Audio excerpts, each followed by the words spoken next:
Selection of terms in AP यानी समांतर श्रेणी में पदों का चयन किस प्रकार से किया जाएगा। तो इसको हमने दो कैटेगरी में डिवाइड कर दिया है। अगर पदों की संख्या विषम हो, विषम यानी ऑड हो, तब किस प्रकार से इसका चयन करेंगे, और पदों की संख्या सम हो तो हम किस प्रकार से इसका चयन करेंगे। हमने माना है कि सार्वंतर हमारे पास क्या है, प्रथम पद हमारे पास ए और सार्वंतर क्या रहता है, डी रहता है। तो अगर आपको तीन पद अगर सेलेक्ट करने हैं तो यहाँ पर हम लेंगे ए माइनस डी, ए और ए प्लस डी। अगर आपको तीन पद लेने हैं तो हम तीन पद कौन कौन से लेंगे, ए माइनस डी, ए और ए प्लस डी। अगर पांच लेने हैं तो एक पद दाईं ओर बढ़ाया जाएगा और एक पद बाईं ओर बढ़ाया जाएगा। तो पांच पद अगर हमें सेलेक्ट करने हैं तो हम कौन कौन से लेंगे, ए माइनस 2d, ए माइनस डी, ए प्लस डी और ए प्लस 2d। अंतर देखें तो यहाँ पर अंतर कितना है, डी का है, तो यहाँ सार्वंतर आपका कहलाएगा डी। इसी प्रकार अगर आपको 7 पद सेलेक्ट करना है तो एक पद इधर बढ़ा देंगे और एक पद इधर बढ़ा देंगे, तो आपके पद बन जाएंगे ए माइनस 3d, ए माइनस 2d, ए माइनस डी, ए प्लस डी, ए माइनस ए प्लस 2d और ए प्लस 3d। इससे सवाल जो है करना थोड़ा सा आसान हो जाता है। अगर पदों का चयन करने का अगर हम ध्यान रखते हैं वह किस प्रकार से करने हैं तो दिया गया सवाल आसानी से सॉल्व हो जाता है। अगर आपको दो पद सेलेक्ट करने हैं तो यहाँ हम पद इस प्रकार से सेलेक्ट करेंगे, ए माइनस डी और दूसरा पद रहेगा ए प्लस डी। यहाँ अगर हम अंतर देखें तो हमें लग रहा है कि सार्वंतर डी है, लेकिन वास्तव में यहाँ पर सार्वंतर डी नहीं होकर 2d है। इसमें से इसको माइनस करोगे तो ए से ए कट जाएगा, डी और ये माइनस माइनस क्या बन जाएगा, प्लस बन जाएगा। तो यहाँ सार्वंतर आपके कहलाएगा 2d। अगर आपको चार पद सेलेक्ट करने हैं तो ए माइनस 3d, ए माइनस डी, ए प्लस डी और ए प्लस 3d। यहाँ सार्वंतर आपके कहलाएगा 2d।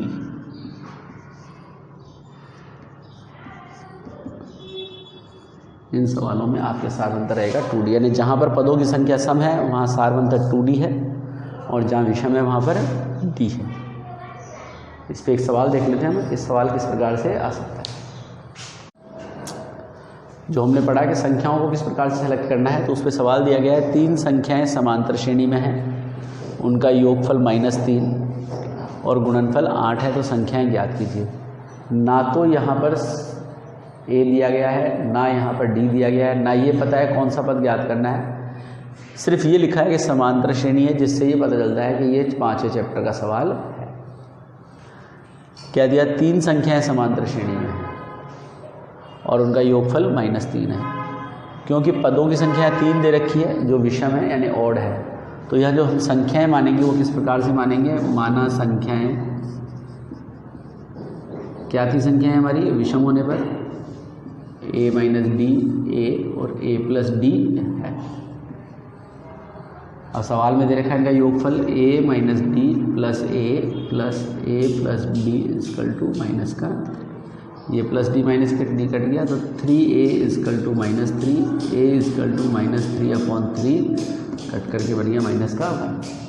तो संख्याओं को सूटेबल तरीके से छांटने पर आपके a या d का मान आसानी से ज्ञात हो सकता है। अगर आप और कोई क्रम ले लेते तो यहाँ पर इतनी आसानी से a का मान ज्ञात नहीं होता। इसलिए जब भी इस प्रकार के सवाल आए तो हमें जो हमने नियम पढ़ा है कि 3 है या 4 है या 5 है, तो उसी के अकॉर्डिंग हम यहाँ पर संख्याएँ मान करके चलेंगे। आगे दिया और उनका गुणनफल 8 है, तो पहली संख्या है a माइनस डी, दूसरी संख्या है a और ये a plus D equal to 8। अब a की वैल्यू यहाँ सब्स्टिट्यूट कर देते हैं तो ये बन जाएगा -1 minus D into -1 plus D equal to 8। यहाँ से माइनस कॉमन ले सकते हैं, यहाँ से माइनस कॉमन ले सकते हैं, तो ये बन जाएगा 1 प्लस डी, ये 1 और ये d माइनस 1 इजकल टू 8।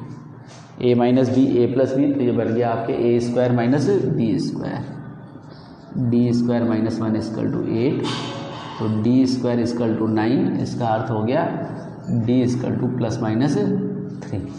इन्हें d का मान +3 भी हो सकता है, -3 भी हो सकता है। ये मान इसमें रख दें तो आपके अगर +3 अगर हम लेकर के चलते हैं, +3 लेने पर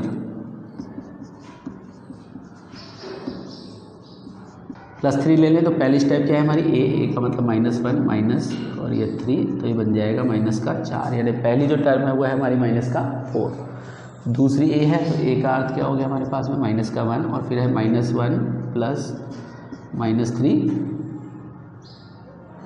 ये बन जाएगा आपके पास में 2। अगर -3 ले लें तो -3 लेने पर क्या बनेगा आपसे, -3 लेने पर -1 माइनस 3, तो ये बन जाएगा 2, दोनों प्लस हो जाएंगे।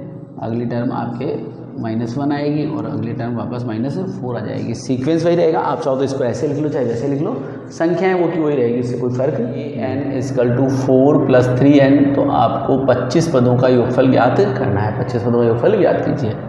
अब an का मतलब है nवां पद।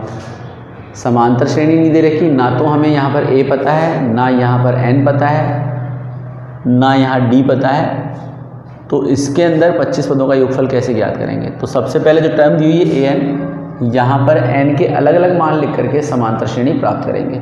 तो सबसे पहले अगर हम n = 1 लिख दें यहाँ पर, तो ये बन जाएगा a1 = 4 + 3 × 1, यानी ये बन गया आपके 7।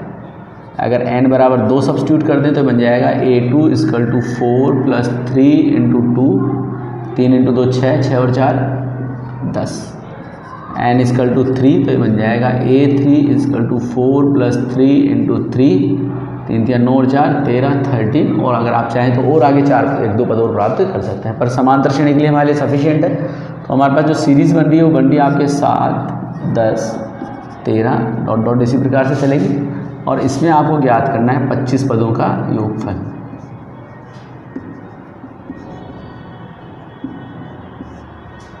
तो a हमें पता है, d यहाँ से माइनस करके निकाल सकते हैं और n भी मिल गया।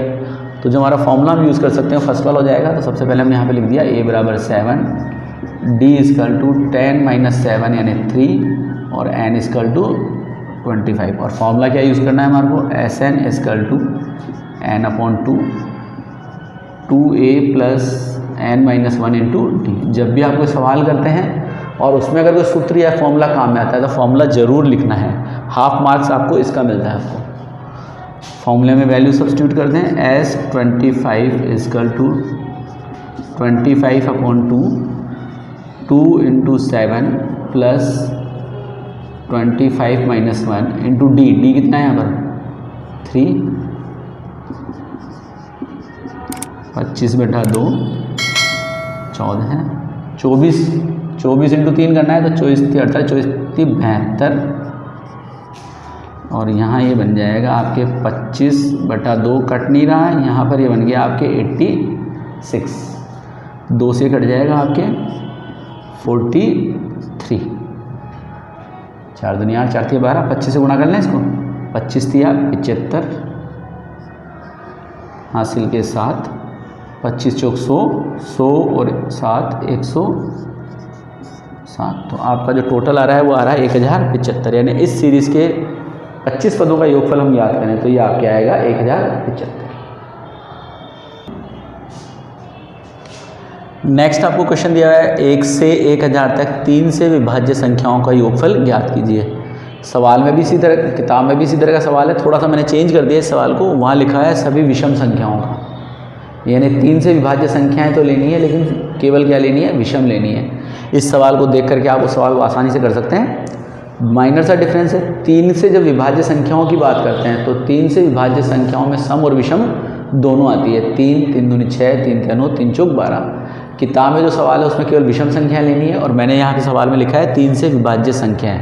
ठीक है, तो पहली जो संख्या है 1 के बाद में जो पहली संख्या वो है 3, दूसरी है 6, फिर 9, 12, और 1000 में 3 का भाग जाता नहीं है, उससे पहले लेनी है। तो उससे पहले जो संख्या है 3 से विभाज्य वो संख्या है हमारे पास में 999।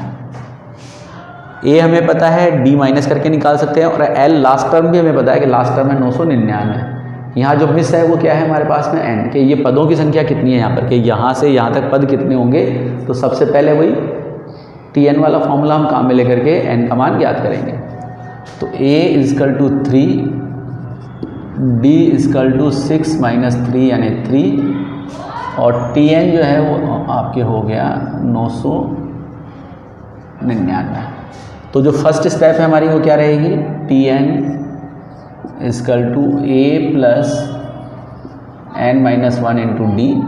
ए का अर्थ है यहाँ पर 3 plus n minus 1 into D यानी 3 इजकल टू 999। ये बन जाएगा 3 प्लस मल्टीप्लाई कर लें इसको, 3 minus 3 equal to 999, minus plus 3 cut गया, सवाल और आसान हो गया थोड़ा हमारा। और आपके पास क्या रह गया, आपके पास रह गया 3n इजकल टू 999 यानी n इजकल टू 999/3 यानी आपके पास रह गया ये 333। इसका अर्थ क्या है, इसका अर्थ है 3 से लेकर के 999 तक 333 ऐसी संख्याएं हैं जिनमें 3 का भाग जाता है। There are 333 numbers which are divisible by 3 between 1 to 1000 यानी 1 से 1000 तक कुल 333 संख्याएं हैं जो 3 से विभाजित होती है। अब इनका योगफल ज्ञात करना है, तो योगफल ज्ञात करने के लिए सेकंड स्टेप में आ जाते हैं। हमारा जो फॉर्मूला है वो क्या काम आएगा, हमारा Sn equal to a n/2 bracket में a प्लस l। एल वाला फॉर्मूला इसलिए काम में लिया क्योंकि लास्ट टर्म में पता है कि 999 है, तो 999 है, और फर्स्ट टर्म क्या हमारी, फर्स्ट टर्म है 3, और n हमने कैलकुलेट कर ही लिया, n हमारे पास कितना है 33। तो ये लिख देंगे S333 इजकल टू 333/2 और ब्रैकेट में 3 प्लस 999। ये कटेगा नहीं तो 333/2 और ये बन जाएगा 1002। ये इससे कैंसिल होकर के रह गया 501, 1000 इसका आधा कर लो आप, तो ये आपके पास रह जाएगा 501। मल्टीप्लाई करें इसको तो ये बन गया 333 गुणा 501। 333 को 1 से गुणा करेंगे तो 333 हासिल के 33, फिर दोबारा गुणा किया तो एक बार 3 और आ जाएगा, और अब 3 रह गए आपके हासिल के।